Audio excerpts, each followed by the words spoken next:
জয় মা তারা, জয় গুরু বামদেব। দূরে অথবা কাছে সকল বন্ধুদের জানায় গল্পকথায় তারাপীঠের পক্ষ থেকে আন্তরিক সুস্বাগতম।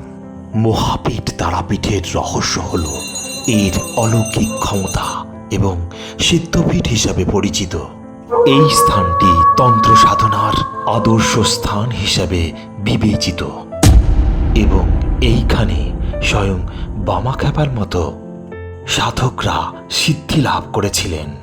তারাপীঠ হল একটি সিদ্ধপীঠ, যার অর্থ হল এই স্থানে সাধনা করলে সাধক জ্ঞান, আনন্দ এবং অলৌকিক ক্ষমতা বা সিদ্ধি লাভ করতে পারেন।